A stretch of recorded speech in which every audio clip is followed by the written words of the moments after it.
সাফওয়ান আর সাউদা প্রথম বিবাহবার্ষিকীর দিন সাফওয়ান একটা বাইক কিনে সাউদাকে সারপ্রাইজ দিয়েছিল। রাত 12টায় তারা বাইকে করে ঘুরে বের হয়েছিল। প্রেমের 1 বছর আর বিয়ের 1 বছর, মোট 2 বছরের সম্পর্ক। তাদের কখনোই এমনভাবে রাতে বের হওয়া হয়নি। সাফওয়ান তার চাকরি খোঁজা নিয়ে ব্যস্ত ছিল, আর সাউদার যাওয়ার ইচ্ছে থাকলেও সাফওয়ানের উপর কখনোই প্রেশার দিত না। সেদিন সাফওয়ানই সাউদাকে নিজ থেকে বলেছিল রাতের ঢাকা ঘুরে দেখার। সাউদা কি আর তা প্রত্যাখ্যান করে? সেও এক বাক্যে রাজি হয়ে যায়। অনেকক্ষণ ঘোরাঘুরির পর একটা হাইওয়েতে ওঠে। প্ল্যান ছিল আজ সারা রাত এদিক সেদিক ঘুরে ভোরে বাসায় ফিরবে, কিন্তু রাত 2টোর দিকে তাদের একটা অ্যাক্সিডেন্ট হয়। দুজনেই ভালোই আহত হয়। কিছুটা দূরে একটা চায়ের টং খোলা ছিল, এবং সেখানে থাকা কিছু লোকের কারণে সে যাত্রায় তারা বেঁচে যায়। ওই ঘটনার পর তারা দুজন এত বছরের সংসার জীবনে কখনোই নিজেদের বিবাহ বার্ষিক পালন করেনি। কিন্তু সে অ্যাক্সিডেন্টের কারণে সাফওয়ানের কিছু ইন্টারনাল প্রবলেম দেখা দেয়। তার বাবা হওয়ার সম্ভাবনা খুব ক্ষীণ হয়ে যায়। আর এইসব ধরা পড়ে যখন ডক্টর জয়া তাদের দুজনকে কিছু টেস্ট করায়, তখন তাদের টেস্টের রিপোর্ট দেওয়ার একদিন আগেই সাউদা রিপোর্টগুলো কালেক্ট করে ডক্টর জয়ার কাছে একাই আসে। ডক্টর জয়া যখন সাউদাকে সাফওয়ানের হেলথ প্রবলেমগুলো বলে, তখন সাউদা 2 ঘন্টার মতো অজ্ঞান ছিল। জ্ঞান ফেরার পর সাউদা ডক্টর জয়ার পায়ে ধরে অনুরোধ করেছিল সাফওয়ানকে এইসব না জানাতে। সাউদা জানে সাফওয়ান বাচ্চা কতটা ভালোবাসে। ছোট্ট কোনো বাচ্চা দেখলেই সে নিজেও বাচ্চা হয়, তার সাথে দুষ্টুমি করতে থাকে।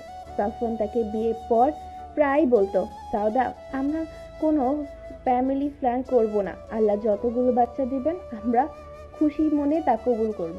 সেই বাচ্চা পাগল সাফওয়ান যদি শুনে তার সমস্যার জন্য সাউদা মা হতে পারবে না, তাহলে সে বিনা বাক্য সাউদাকে ছেড়ে দিতে পারে। এছাড়া সাফওয়ান নিজেও ভীষণ কষ্ট প্লাস ভেঙে পড়বে। সাউদা কিভাবে সাফওয়ানকে এতটা কষ্টে দেখবে?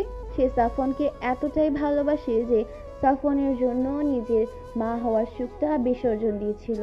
এর মধ্যে ডক্টর জায়া সাউদাকে অবশ্য একটা আশার আলো দেখিয়েছিল।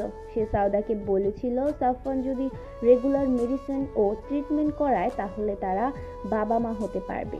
এই কথা শুনে একটু সাহস পায় মনে মনে। তারপর টানা 2 বছর সাফওয়ান ও সে মেডিসিন প্লাস ট্রিটমেন্ট দেয়। 2 বছরেও যখন আশানুরূপ ফল পাচ্ছিল না, তখন সাফওয়ান বলে আর কোনো ট্রিটমেন্ট করাবে না। কিন্তু সাউদা হাল ছাড়েনি। সে সাফওয়ানকে কোনো না কোনোভাবে মেডিসিনগুলো দিত। লাস্ট 1 বছর আগে সাফওয়ানের সমস্যায় কিছুটা নির্মূল হলে ডক্টর জায়া তাদের আবার চেষ্টা করতে বলেন। ফাইনালি আল্লাহ রহমতে 3 মাস আগে সাউদা প্রেগনেন্ট হওয়ার লক্ষণটাগুলো দেখা দিলে সে তাড়াতাড়ি ডক্টর জায়ার দেখা করে সব জানায়। ডক্টর জয়া আবার তার প্রেগনেন্সি টেস্ট করলে রিপোর্ট পজিটিভ আসে। সাউদা সেদিন অনেক কেঁদেছিল। তারপর একটু শান্ত হলে ডক্টর জায়াকে বলে সাফওয়ানকে এক্ষুনি না জানাতে। সামনেই সাফওয়ানের জন্মদিন, ওই দিন সারপ্রাইজ দিবে বলে জানায়। এতক্ষণ এই কথাগুলো এক নিঃশ্বাসে বলে শেষ করে ডক্টর জায়া কথাগুলো শেষ করে ডক্টর তার সামনে রাখা গ্লাস থেকে পানি খেয়ে গলাটা ভিজিয়ে নেয়। তার এইসব কথা এক ধ্যানে শুনছিল সাফওয়ান এবং অদিত। ডক্টর জায়া কথা শেষ হওয়ার পর তারা দুজন কিছুক্ষণ থ মেরে বসে থাকে। হঠাৎই সাফওয়ান নিজের চেয়ার ছেড়ে উঠে যায় আর পাগলের মতো হাসতে থাকে। উপস্থিত বাকি দুজনে বুঝতে পারে সাফওয়ান অল্প শোকে কাতর, অধিক শোকে পাথর হয়ে গিয়েছে। ডক্টর জায়া নিজে থেকেই বলে, আমি আপনার কষ্টটা বুঝতে পারছি মিস্টার জয়ের, কিন্তু আপনাকে এখন স্ট্রং থাকতে হবে আপনার বউ বাচ্চাকে খুঁজে বের করার জন্য। সাফওয়ান হাসতে হাসতে চোখ দিকে পানি বের হয়ে আসে। সে সেভাবেই বলে, কি বলছেন ডাক্তার আপনি? আমার কষ্ট হবে কেন? আমার কোনো কষ্ট নেই। ভালোই হয়েছে সাউদা আমাকে ছেড়ে চলে গেছে। এই সম্পর্কের শুরু থেকে শুধু এই এফোর্ট দিয়ে আজ এই পর্যন্ত এনেছিল। আমি শুধু ওকে ইউজি করে আসলাম এতদিন। প্রথমে ওর ভালোবাসা, ওর দেয়া অনুপ্রেরণা, আর আজ ওর সেলফ রেসপেক্টকে ইউজ করে ওকে প্রচণ্ড আঘাত করলাম। ওকে আমার জীবন থেকে চলে যেতে বাধ্য করলাম। না, ও একদম ঠিকই করেছে আমাকে ছেড়ে দিয়ে। আমি আর ওকে খুঁজবো না আমার লাইফে ফিরে আসার জন্য। এই মিস্টার আদিল, আপনার চার্জ আমি পেমেন্ট করে দেব। আপনিও আর খুঁজবেন না। আমি ওকে ডিজার্ভই করি না। আমি জানি ও একজন স্ট্রং মেয়ে। নিজেকে আর আমাদের বাচ্চাকে, সরি আমার না, শুধু ওর বাচ্চাকে ও ঠিকই সামলে নেবে, মানুষের মতো মানুষ করবে। আমি জানি এইটা, আমি জানি। কথাটা বলতে বলতে সাফওয়ান ডক্টর জায়ের চেম্বার থেকে বের হয়ে যায়, পেছনে রেখে যায় তার প্রখর কষ্টের সাক্ষী দুজন ব্যক্তিকে। রাত 2টো বেজে গেছে, সাফওয়ান এখনো বাসায় আসেনি। তার মা চিন্তায় পাগল হওয়ার দশায় হয়েছে। প্রথমেই মেয়ের মতো ছেলের বউটা হারালো, এখন আবার ছেলেটার খোঁজ পাচ্ছে না আজ সারাটা দিন। আরো আধা ঘন্টা পর সাফওয়ান আসে বাসায়। তার মা তাড়াতাড়ি গিয়ে দরজা খুলে সে চোখের সামনে ছেলের ক্লান্ত পরিশ্রান্ত মুখটা দেখতে পায়। আজ বহু বছর পর আবার ছেলের এই অগোছালো ক্লান্ত মুখশ্রীটা দেখলেন। সাফওয়ানকে তার মা বললেন, মুখ হাত ধুয়ে আয়, আমি খাবার দিচ্ছি। আমার ক্ষুধা নেই মা, তুমি গিয়ে শুয়ে পড়ো। কথাটা বলে সাফওয়ান নিজের রুমে চলে যায়। রুমে ঢুকতেই বেডের পেছনের দেওয়ালের উপর চোখ পড়ে বড় করে বাঁধানো তার আর সাউদার বিয়ের ছবি।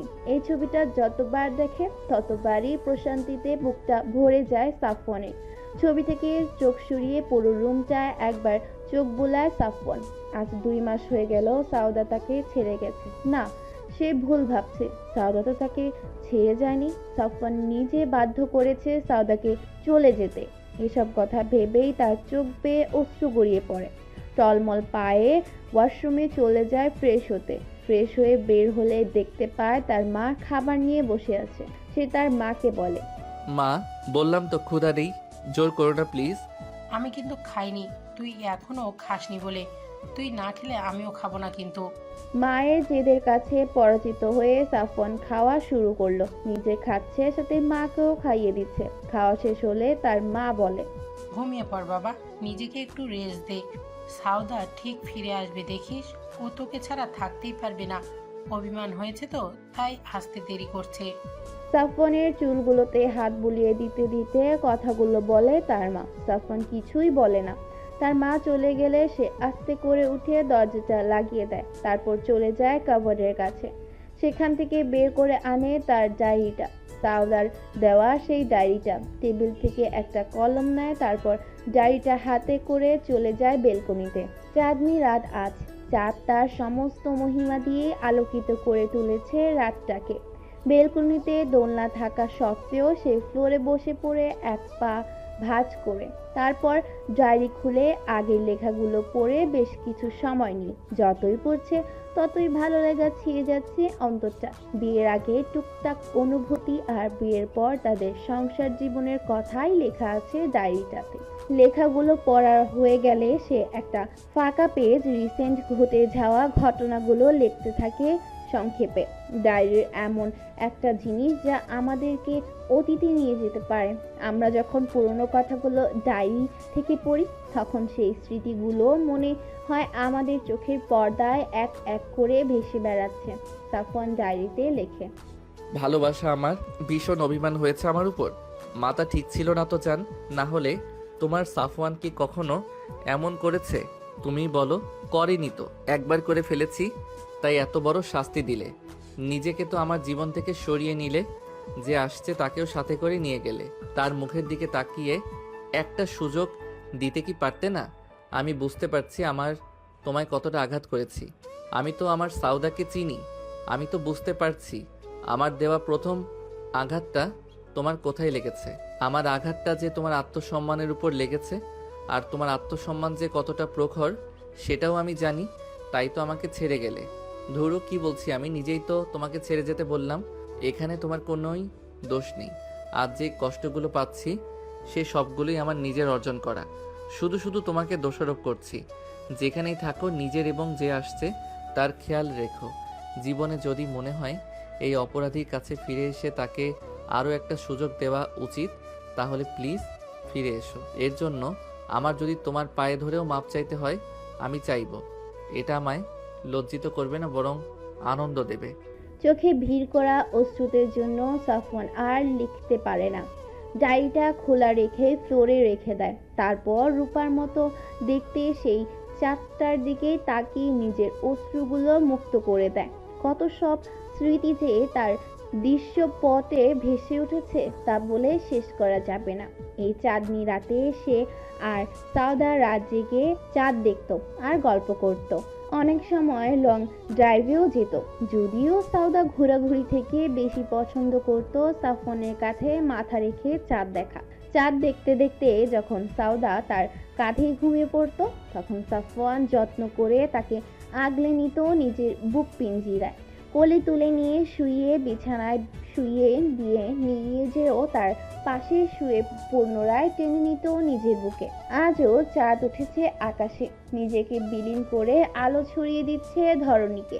কিন্তু আজ আর তার ভালোবাসার মানুষটি তার পাশে নেই, নেই তার সেই খুনসুটি দুষ্টুমি ভরা কথাগুলো, তার কাঁধে মাথা রাখা সেই প্রিয় মানুষটা যে আজ তার সাথে অভিমান করে হারিয়ে গেছে অজানায়। সাফওয়ান জানে না তার আর কখনো সৌভাগ্য হবে কিনা সেই দিনগুলো ফিরে পাওয়ার, কিন্তু সে মনে প্রাণে একটাই দোয়া করছে, আল্লাহ রব্বুল আলামিন যাতে অতীতের মতো এইবারও সাউদাকে পুনরায় তাকে দেয়। এসব কিছু ভাবতে ভাবতেই সাফওয়ানের চোখ লেগে যায়। রাস্তায় চলা কিছু যানবাহনের টুংটাং আওয়াজে তার ঘুম ভাঙে। আশেপাশে নজর বুলালে সে বহু পারে কাল রাতে সেই বেলকনিতে বসে বসে ঘুমিয়ে পড়েছিল। মায়ের ডাক কানে আসলে সে বসা থেকে উঠতে গেলে নজর যায় খোলা ডায়েরিটার দিকে। লেখাগুলো সাউদার হাতে লিখেছে বলে ডায়েরিটা হাতে তুলে নেয় পড়ার উদ্দেশ্যে। প্রথম থেকেই পড়ে যখন শেষের দিকে আসে, সেইখানকার লেখাগুলো দেখে সে চমকে যায়। মানে কি ভাই, তার জীবনে পুনরায় বসন্ত এসেছে মনে। সে সাউদা ব্যতীত অন্য কোনো নারীর দিকে তাকানোর কথা ভাবতেও পারে না, কখনোই না। তাহলে সাউদা এসব কি লিখে গেছে? হুড়মুড়িয়ে বসা থেকে উঠতে গেলে ডায়েরিটা তার হাত থেকে পড়ে যায়। ডায়েরিটা পড়ে গেলে সেটার ভেতর থেকে কয়েকটা ছবি বের হয়। সাফওয়ান ডায়েরি ও ছবিগুলো নিচ থেকে তুলে নেয়। ছবিগুলোর দিকে যখন তার নজর পড়ে, তার মনে হয় মাথায় আকাশ ভেঙে পড়েছে। এগুলো কিভাবে সম্ভব? সাত সকালে বসের ফোন পেয়ে অহনা যেন আকাশ থেকে পড়ল। সে এতটাই অবাক হয়ে গেছে যে ফোনটাও তুলতে ভুলে যায়, যার কারণে ফোনটা বাজতে বাজতেই একসময় কেটে যায়। তার বস আবার ফোন দিলে তখন সে নিজেকে স্বাভাবিক করে, তারপর ফোন পিক করে, কানে রাখতেই শুনতে পায়। আসসালামু আলাইকুম মিস অহনা। ওয়ালাইকুম সালাম স্যার। স্যার, এত সকালে ফোন দিয়েছেন যে? কোনো জরুরি কাজ ছিল? না মানে স্যার আজ তো অফ ডে, তাই বললাম আর কি। জি মিস অহনা, একটা পার্সোনাল বিষয়ে পরামর্শের জন্য আপনাকে কল দেওয়া।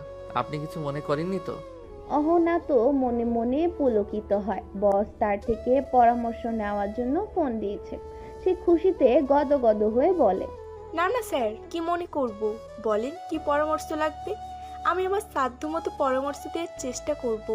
ফোনে না মিস অহনা, আপনি কি আজ বিকেলে একটু দেখা করতে পারবেন? যদি ফ্রি থাকেন আর কি, না হলে থাক। না না স্যার, আমি আজই ফ্রি থাকবো।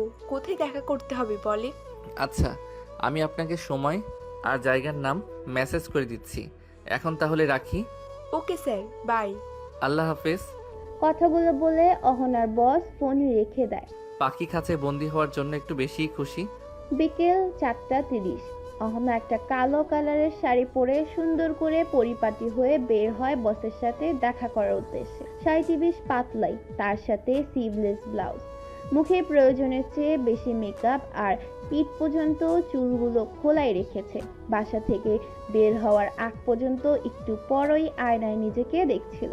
না, তার মতে তাকে নজর করা সুন্দরী লাগছে। সে ঠিকানা অনুযায়ী ব্লু ক্যাফেতে এসে পড়ে। ভেতরে ঢুকে সে একটু না অনেকে বেশি অবাক হয়ে যায়। বেশ দামি ক্যাফে লাগছে, কিন্তু তার চেয়ে বেশি অবাক করার বিষয় হলো পুরো ক্যাফেটা খালি, শুধু একটা চেয়ারে তার বস বসে আছে। সে পা চালিয়ে তার বসের টেবিলের সামনে গিয়ে দাঁড়ায়, তারপর হাসি হাসি মুখ করে তাকে ডাক দেয়। তার বসে তাকে বসতে বললে সে বসে পড়ে। অহনার বস 2 কাপ কফি তার টুকটাক স্ন্যাক অর্ডার করে। হালকা পাতলা খেয়ে অহনা বলে, সাফওয়ান স্যার, আপনি যে জন্য দেখা করতে বললেন সেটাই তো এখনো বললেন না। ও দেখেছেন, ভুলে গিয়েছি। আচ্ছা শুনুন। অহনা তার কথা শোনার মনোযোগ দেয়। সাফওয়ান তাকে বলতে শুরু করে, আচ্ছা ধরুন আপনি একজনকে অনেক বিশ্বাস করেন, কিন্তু সে কোনো একটা কারণ বশত আপনাকে ধোঁকা দিল। আপনার ভালোবাসার মানুষটিকে ভুল বুঝিয়ে আপনার থেকে দূর করে দিল। এমতাবস্থায় আপনি সেই ব্যক্তিটিকে কি করবেন? অহনা সাফওয়ানের কথা শুনে বেশ অবাক হয়। সে তার সাথে তর করে ঘামতে থাকে। সাফওয়ান তার ঘামান্ত মুখটা দেখে একটা বাঁকা হাসি দিয়ে কফিতে একটা চুমুক দেয়। সাফওয়ানের বাঁকা হাসি আর চোখে দেখে ফেলে অহনা। তা দেখে সে আরো ঘামতে শুরু করে। তাহলে কি সাফওয়ান কোনোভাবে জেনে গেল সত্যিটা? কি হলো মিস অহনা, বললেন না তো এমন বেইমানের সাথে কি করবেন? সাধ্যে থাকলে তাকে কঠিনতম শাস্তি দেওয়ার ব্যবস্থা করব। আর যদি সাধ্যের বাইরে থাকে তাহলে উপরওয়ালার কাছে বিচার দিয়ে রাখবো, উনিই তার বিচার করবেন। একদম ঠিক। এখন আমার সাধ্য আছে তাকে চরম থেকে চরম শাস্তি দেওয়ার। এখন আপনিই বলুন আপনাকে কি শাস্তি দেব? এই পর্যায়ে অহনার রূহ কেঁপে ওঠে। সে বুঝতে পারে তার কার্যকলাপ জেনে গিয়েছে সাফওয়ান। তাও সে নিজেকে বাঁচাতে বলে, আপনি কি বলছেন স্যার? আমাকে কেন শাস্তি দেবেন? আমি কি করেছি? আপনি কিছু করেননি বুঝি? অহনা অবুঝ হওয়ার ভান ধরে মাথা না বোধক নাড়ায়। সাফওয়ান তার কোটের পকেট থেকে কয়েকটা ছবি বের করে অহনার সামনে রাখে। তারপর বলে, দেখেন তো এখন বুঝতে পারছেন কি না? অহনা কাঁপা কাঁপা হাতে ছবিগুলো হাতে নেয়। ছবিগুলো দেখে সে আরো ভয় পেয়ে যায়। ছবিগুলোতে সাফওয়ান আর তাকে ঘনিষ্ঠ অবস্থায় দেখা যায়। ছবিগুলো দেখে সে কেউ বলে দিবে তারা গভীর সম্পর্কে আছে, কিন্তু আসলে তা কিছুই না। হাতে প্রমাণ থাকা সত্ত্বেও নিজেকে বাঁচানোর জন্য অহনা বলে, স্যার এইসবের কিছুই আমি জানি না, বিশ্বাস করুন স্যার। সাফওয়ান বুঝে যায় এই মেয়ে এত সহজে মুখ খুলবে না। তাই সে মেসেজ করে ক্যাফের বাইরে থাকা তার বন্ধু আহনাফকে। আহনাফ মিনিটের মধ্যে দুজন মহিলা সহ ক্যাফেতে ঢুকে সাফওয়ানের কাছে এগিয়ে এসে বলে, তো সামনে কি কার্যক্রম করবো নাকি আলাদা কোনো প্লেসে? অবশ্যই আমার সামনে। আমার বউকে ভুলভাল বুঝিয়ে আমার থেকে দূরে করেছে, তাকে শাস্তিটাও আমি দেব, এবং আমার সামনে রেখেই। তুই ওনাদের বল যেভাবে হোক কথা বের করতে, লাগলে আধমরাও করে ফেলতে পারিস, কিন্তু একেবারে মারিস না আবার। কথাটা বলা একটা শয়তানি হাসি দিয়ে অহনার দিকে তাকায় সাফওয়ান। অহনা সে তো হতভম্ব হয়ে তাদের কথাগুলো শুনছিল। সাফওয়ানের লাস্টের কথাগুলো শুনে সে দৌড়ে ক্যাফে থেকে বের হতে যাবে, তার আগে পালোয়ানের মতো দুজন মহিলা তাকে ধরে ফেলে। তারপর দেওয়াল শুরু করে দেয় দানাদার। একজন মহিলা অহনার দুহাত চেপে ধরে আছে, আরেকজন তাকে ইচ্ছে মতো চড়াচ্ছে। সাফওয়ান ও আহান কফি খেতে খেতে তাদের কার্যকলাপ দেখছে। 15-20 মিনিটের মতো মার খাওয়ার পর বলছি একজন মহিলা অহনার চুলের মুঠি ধরে টেনে এনে সাফওয়ানের পায়ের সামনে ফেলে। অহনা বলতে শুরু করে, সাউদারের বাবা আর আমার বাবা বাল্যকালের বন্ধু। ওর বাবা পড়ালেখা করে প্রতিষ্ঠিত হতে পারলেও দরিদ্রের তাড়নায় আমার বাবা তা করতে পারে না। পরের ওই অজপাড়া গায়ে আমি যখন 8ম শ্রেণীতে পড়ি, তখন একদিন বাবা এসে বলে শহরে একটা বড় অফিসে তার পিয়নের চাকরি হয়েছে, আমরা সবাই শহরে যাব। এখানে আসার পর জানতে পারি আমার বাবা যেই অফিসে পিয়নের চাকরি করে সেই অফিসেরই বস সাউদার বাবা। তারপর থেকে তারা তাদের সাথেই আমাদের পুনরায় কথাবার্তা শুরু হয়। তারাই হয়ে ওঠে আমাদের পরম আত্মীয়। তাদের বাসা যাতায়াত করতে করতে সাউদার সাথে আমার গভীর বন্ধুত্বপূর্ণ সম্পর্ক হয়ে যায়। যেহেতু আমরা সমবয়সী ছিলাম, সাউদা আমাকে বান্ধবীর চেয়েও বেশি কিছু মনে করলেও আমি ওকে সামান্য বান্ধবীও মনে করতাম না। সব সময় ওকে আর ওর ভাগ্যকে হিংসা করতাম। ভাগ্যক্রমে একই ভার্সিটিতে আমরা চান্স পেয়ে যাই। সাউদা যেমন সাফওয়ান স্যারকে দেখে ভালোবেসে ফেলেছিল, আমিও তার প্রতি মুগ্ধ হয়ে তাকে কিছুটা ভালোবেসে ফেলেছিলাম। কিন্তু তখন তার আর্থিক অবস্থা আমাদের মতোই ছিল। সারাটা জীবন অসচ্ছলতার মধ্যে থেকে ভবিষ্যতেও যাতে এমন অসচ্ছলতার মধ্যে থাকতে না হয়, তাই আমি সাফওয়ান স্যারের প্রতি হওয়া আমার অনুভূতিগুলোকে তেমন পাত্তা দিতাম না। কিন্তু সাউদা ভীষণ পাগল ছিল সাফওয়ান বলতে। ওর দিন শুরু হতো সাফওয়ানের কথা বলে আর শেষও হতো সাফওয়ানের কথা দিয়ে। এত মার খাওয়ার পর অহনা এতগুলো কথা বলতে বলতে হাঁপিয়ে যায়। সে দুর্বল চোখে সাফওয়ানের দিকে তাকিয়ে বলে, একটু পানি দেন না, গলাটা ভীষণ শুকিয়ে গেছে। সাফওয়ান আহনাফকে ইশারা করে আহনার জন্য পানি আনতে। আহনাফ পানি এনে আহনাকে দিলে সে ডক করে পুরো বোতল শেষ করে ফেলে। সাফওয়ান তাকে গম্ভীর গলায় বলে, শুরু হলো, না হলে একটু আগের কাজটা আবার শুরু হবে। অহনা ভয় পেয়ে গিয়ে বলতে শুরু করে। সাফওয়ানের প্রতি সাউদার এত ভালোবাসা আমার সহ্য হচ্ছিল না, তাই তাকে সাফওয়ানের বিরুদ্ধে প্রতিনিয়ত আজে বাজে কথা বলতাম। সাফওয়ানের চরিত্র খারাপ করতে চাইতাম সাউদার সাথে। এর মধ্যে আমার পরিচয় হয় আমাদের ভার্সিটির এক সিনিয়র রাকিবের সাথে। তার সাথে প্রথমে আমি বন্ধুত্ব করি। যখন দেখি সে বড়লোক, বন্ধুত্বের এক পর্যায়ে আমি তাকে ফাঁসিয়ে নাকি নিজে ফেসে বিয়ে করে ফেলি আমরা। এই কথাটা একমাত্র সাউদার জানতো। ও প্রথম থেকে আমাকে রাকিবের ব্যাপারে সাবধান করত, কিন্তু আমার মাথায় তখন বড়লোক হওয়ার ভূত চেপে বসেছিল। আমি ভাবতাম আমি যেমন সাফওয়ানকে সাউদার চোখে খারাপ বানাতে চাইতাম, সাউদা আমাকে এইভাবে বোকা বানাতে যাচ্ছে, তাই সাউদার সাথে সম্পর্ক শেষ করে দিলাম। পরিবারকে আমার বিয়ের কথা জানালে আমার বাবা মা আমাকে ত্যায্য করে, আমিও তাদের পাত্তা দিই না। রাকিবের সাথে চলে আসি, শুরু করি সুখের সংসার। কিন্তু আমার এই সুখ 2 বছর পর্যন্ত স্থায়ী হয়েছিল। রাকিবের সাথে সংসার করার এক পর্যায়ে আমি বুঝতে পারি ও একটা চরম লেভেলের প্লে বয়। ওর সাথে সম্পর্ক খারাপ হওয়ার এক পর্যায়ে রাকিব আমাকে তালাক দিয়ে নিজের বাড়ি থেকে বের করে দেয়। বাবা মার কাছে গেলেও তারাও আমাকে ফিরিয়ে দেয়। শেষে আর কাউকে না পেয়ে সাউদার সাথে যোগাযোগ করি। সবাই ফিরিয়ে দিলেও সে আমাকে ফিরিয়ে দেয় না। আমাকে একটা গার্লস হোস্টেলে থাকার ব্যবস্থা করে দেয়, আর সাথে একটা পার্ট টাইম জবও দেয়। সেই সাথে পড়ালেখাটাও শুরু করি আবার। অনেক কষ্ট করে পড়ালেখা শেষ করি। সাউদার সাথে আমার মাঝে মধ্যেই কথা হতো। ও আগের মতোই আমাকে সব শেয়ার করত। ওর এত সুন্দর সুখী সংসার দেখি আমি আবার তাকে হিংসা করতে শুরু করি। এর মধ্যে ওকে বলি সাফনের অফিসে একটা চাকরির ব্যবস্থা করে দিতে। সাউদা প্রথমে না মানলেও একটু কেঁদে কেটে বলতে ও রাজি হয়ে যায়। প্রথমে একটা সাধারণ পোস্টের চাকরি পেলেও সাফনের কাছাকাছি যাওয়ার জন্য কঠোর পরিশ্রম করে নিজের যোগ্যতা প্রমাণ করতে শুরু করলাম। একসময় তাতে সফলও হলাম। এ পর্যায়ে অহনা আবার চুপ হয়ে যায়। আহনাফ তাকে বলে, তারপর? সাফওয়ানের বিয়ে হওয়ার পর প্রায়ই তারা আশেপাশে থাকতে হতো। তখন আমার মাথায় একটা প্ল্যান আসে। সাউদাকে সরিয়ে নিজে সাউদার জায়গায় যাওয়ার চিন্তা হয় আমার। তাই নানাভাবে সাফওয়ানকে আমার প্রতি দুর্বল করতে চাইতাম, কিন্তু সাফওয়ান নারী বলতে শুধু সাউদাকেই চিনত। বুঝলাম এইভাবে হবে না, তাই সাউদাকে ফোন দিয়ে বলতাম সাফওয়ান তাকে ছেড়ে চলে যাবে, সে বন্ধা বলে। তাকে আরও নানান বাজে কথা বলে প্রভাবিত করার চেষ্টা করতাম। একসময় বুঝতে পারি আমার কাজটা সফল হচ্ছে। সাফওয়ান তার নতুন বিজনেসের কাজে বিজি থাকতো, তাই সে এসবের কিছু জানতো না। একদিন সাউদাকে বলি সাফওয়ান আমাকে প্রপোজ করেছে।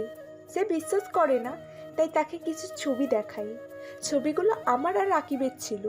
সেগুলো আমি রাকিবের জায়গায় সাফওয়ানের মুখ লাগিয়ে দিই একজন এডিটরের মাধ্যমে। সাউদা তারপরেও বিশ্বাস করে না। সে আমাকে বলে যেদিন সাফওয়ান নিজ মুখে আমাকে তার জীবন থেকে চলে যেতে বলবে, ওই দিন আমি সাউদা বিনা বাক্যে তোদের লাইফ থেকে চলে যাব। সাফনের মনে হচ্ছে তার পায়ে রক্ত মাথায় উঠে গেছে। আহনাকে খুন করে ফেললেও তার শান্তি হবে না। অহনা বলতে থাকে, 23শে জুলাই, সেদিন সাফওয়ানের জন্মদিন ছিল। সাউদা আমাকে অনেক আগেই বলেছিল সে সাফওয়ানকে নাকি কি স্পেশাল গিফট দেবে। আমি ভেবে রাখি ওই দিন এমন কিছু করব যাতে সাফওয়ান রেখে সাউদাকে উল্টো পাল্টা কিছু বলে দেয়। সাউদাই আমাকে একবার বলেছিল সাফওয়ান সহজে রাগে না, আর যখন রাগে তখন রাগের মাথায় কি থেকে কি বলে দেয় সে নিজেও জানে না। সেদিন আমি সাফওয়ানকে পার্কে ডেকে প্রপোজ করি, সে আমাকে রিজেক্ট করে দেয়। তখন আমি তাকে সাউদার নামে আজে বাজে কথা বলে রাগিয়ে দিই। তারপর যা হওয়ার তাই হলো। সাফওয়ান বাসায় গিয়ে সাউদাকে কি বলে জানি না, কিন্তু তার কয়েকদিন পর অফিসে একজনের কাছে শুনতে পাই সাউদাকে নাকি পাওয়া যাচ্ছে না। আমি বুঝতে পারি আমার প্ল্যান সফল হয়েছে। সব কথা শেষ করে অহনা চুপ হয়ে যায়। উপস্থিত 4 জন মানুষ তার এমন জঘন্য কর্মের কথা শুনে বাকরুদ্ধ হয়ে যায়। এত ভালোবাসা, এত সাহায্যর প্রতিদান নিজা এইভাবে দিল। সাফওয়ান হুট করে উঠে দাঁড়ান। তার দাঁড়ানো দেখে আহনাফও বসা থেকে উঠে। সাফওয়ান আহনাফের কাছে গিয়ে তার কোমরের পেছন থেকে গানটা নিয়ে আহনার উদ্দেশ্যে শুট করে।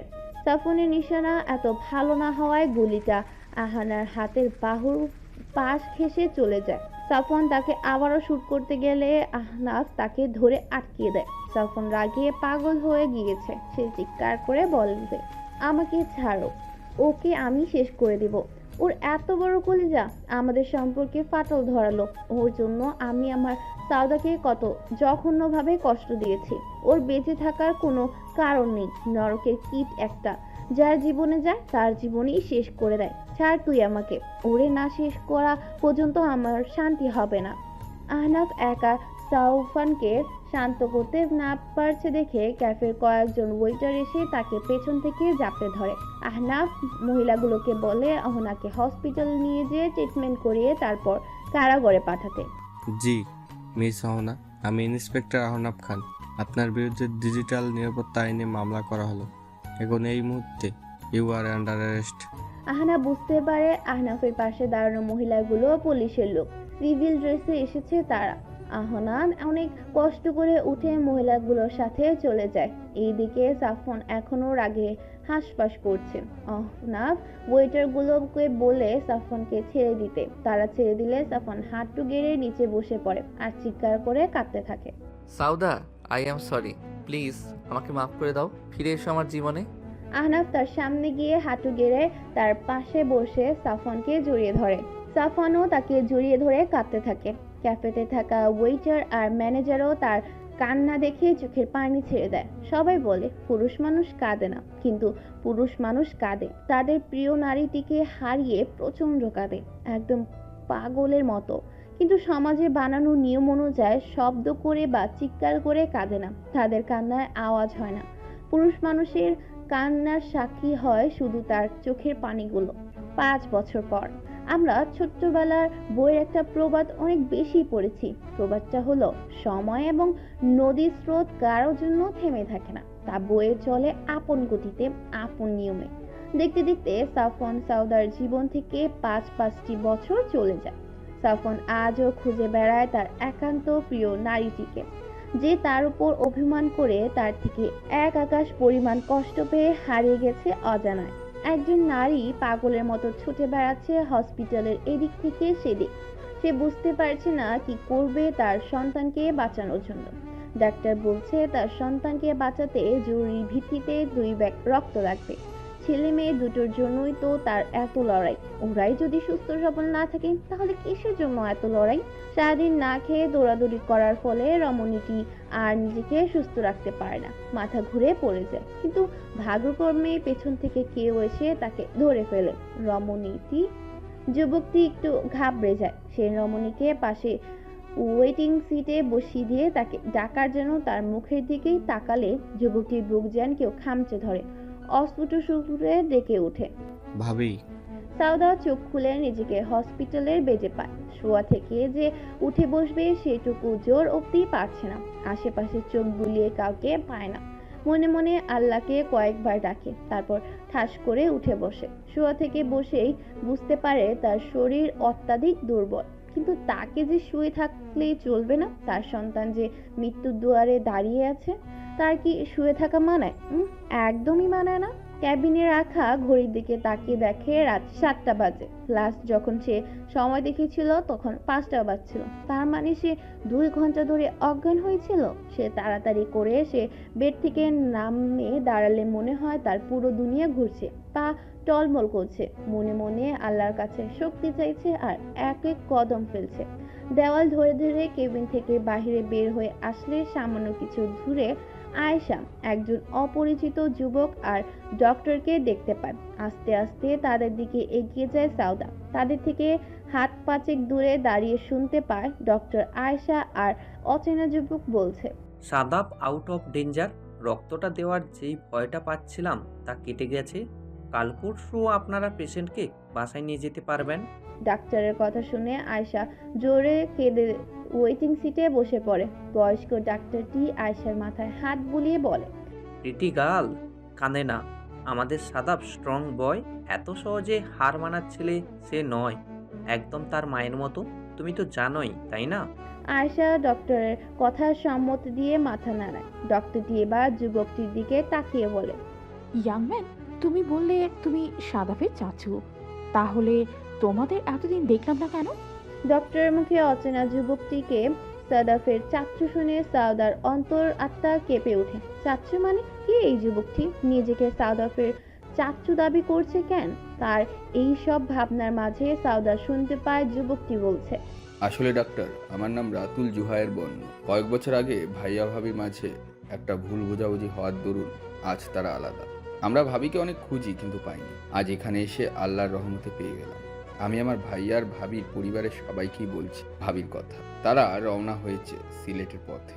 রাতুলের কথাগুলো শুনে সাউদার বুক প্রচন্ডভাবে কাঁপছে। সাফওয়ান আসছে, সে যদি বাচ্চাদের কথা জেনে যায়? এই বাচ্চার জন্যই তো সাউদাকে নিজের জীবন থেকে বের করে দিয়েছিল।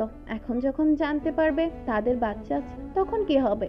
আচ্ছা, সে যদি সাউদার কাছে বাচ্চাদের তার কাছ থেকে নিয়ে যায়, এই ভেবে তাদের বাচ্চা আসার খবর তাকে কেন দিল না সে? একটা জিনিস সাউদা শতভাগ শিওর, সাফওয়ান বাচ্চাদের কথা লুকানোর বিষয়টা জানতে পারলে ভীষণ রাগ করবে। এই রাগের কারণে যদি বাচ্চাদের থেকে তাকে দূরে সরতে হয়, তাহলে সাউদা কি নিয়ে বাঁচবে? এসব ভাবতে ভাবতেই পাশে ওয়েটিং সিটে বসে পড়ে। সে আবার রাতুলের কণ্ঠ শুনতে পায়। রাতুল বলছে, প্রিয় দর্শকবৃন্দ, ভিডিওটি দেখার জন্য অনেক অনেক ধন্যবাদ। আমাদের এই ভিডিওটিতে একটি লাইক দিলে আর আমাদের এই ছোট্ট চ্যানেলটিকে সাবস্ক্রাইব করে আমাদেরকে সাপোর্ট করলে আমরা নতুন নতুন ভিডিও আপলোড করার অনুপ্রেরণা পাবো। আমাদের চ্যানেলটি সাবস্ক্রাইব করে আমাদের সাথে জুড়ে থাকুন এবং এইরকমই ভিডিও দেখতে থাকুন। ধন্যবাদ।